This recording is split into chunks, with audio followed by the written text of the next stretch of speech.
शिवसेना के यूबीटी के उद्धव ठाकरे ने दल बदल की अटकलों के बीच यूबीटी की एक बैठक बुलाई है और इसी दौरान जो है उनके जो सांसद हैं बहुत सारे वाकचौर है वो भी कल से नॉट रीचेबल।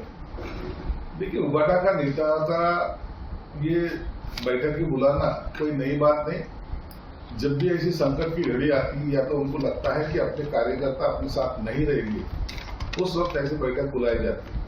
अपना जो भी लोक प्रतिनिधि अपने साथ में है कि नहीं है, ये देखने की उनकी कोशिश रहती। कभी कार्यकर्ताओं से बात न करना, उनको कभी नहीं बुलाना, कभी उनके काम में नहीं आना, ये उद्धव की खासियत है। इसलिए जो बैठक बुलाई है उसके अंदर भी कितने लोग आते नहीं आते और हमें कोई पता नहीं।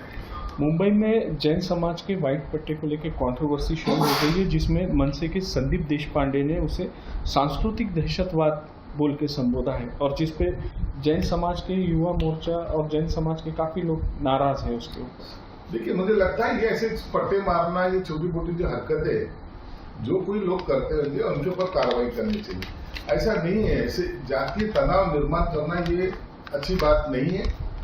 जैन समाज हो या मराठी समाज हो या हिंदू समाज हो, सबने एक साथ रहना चाहिए, ये हमारी भूमिका है। इसलिए ऐसे चीजों को बढ़ावा कौन देता है, इसकी छानबीन पुलिस ने करना चाहिए। सर, स्टैंड अप कॉमेडियन प्रणीत मोरे ने एक रोस्टेड कॉमेडी शो में कुछ अश्लील जोक्स किए थे। इसके ऊपर अब उन्होंने माफ़ी मांगी है। वो कह रहे हैं कि मेरी ये सबसे बड़ी गलती थी, मुझे माफ़ कर दो। ये कॉमेडियन शो जो करते हैं ना, ये खुद को बहुत महात्मा समझने लगे आजकल। वो कामरा सामरा क्या नाम है, वो भी ऐसा था, ये भी ऐसी। उनको लगता है कि आपको कुछ भी बोले तो लोग हंसते हैं, लोगों को अच्छा लगता है, कहीं कुछ भी डायलॉग मार देते हैं और फिर माफी मांगते हैं। इन लोगों की लायकी नहीं है, लेकिन ये लोगों की मजाक उड़ाना चाहते हैं, इसलिए उसने अभी माफी मांगा है। दोबारा अगर ऐसे करेगा, लोग इनको रास्ते पे जूतों से मारेंगे। एफडीए के सीताराम मुंडे इस वक्त गुटखे के ऊपर काफ़ी कार्रवाई कर रहे हैं। गुटखे के ऊपर उन्होंने मकोका भी लगाने की बात की है। इस बीच मंत्री संजय सावकारे ने कहा, एक अजीबोगरीब बयान दिया है। उन्होंने कहा है कि लोग गुटखा खाते हैं, इसलिए जो व्यापारी है वो गुटखा बेचते हैं। अगर लोग खाना बंद करेंगे तो व्यापारी गुटखा बेचना भी बंद कर देंगे। दोनों ही बातें हैं, गुटखा खाने वाले भी उतने जवाबदार है और गुटखा बेचने वाले भी।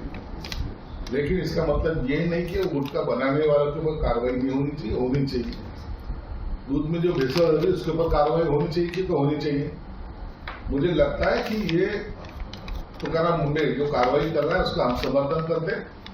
जो गलत काम इस महाराष्ट्र में या अन्य भेसळ विभाग से हो रहा है, या तो ये अभी तक अनदेखी की जाती थी, अब वो कार्रवाई मुंडे जो आयुक्त है वो कर रहे हैं। हम उसका समर्थन भी करते हैं और भविष्य में ऐसी कोई भी हरकतें कोई भी व्यापारी यहाँ ना करे, इसलिए उनके ऊपर भी मौका लगाने की हम कोशिश करेंगे।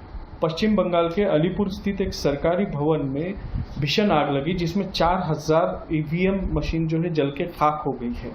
कई मंत्री पश्चिम बंगाल के कुछ मंत्री कह रहे हैं कि इस घटना में साजिश या कुछ गड़बड़ी होने की आशंका है। ईवीएम जलने की पहली बार ऐसी घटना हो रही है, शायद ही इसको अगर शंका हो सकती है तो उसकी इंक्वायरी जरूर की जाना चाहिए और वो इंक्वायरी के बाद ही पता चलेगा कि एक्चुअली वहाँ हुआ क्या है।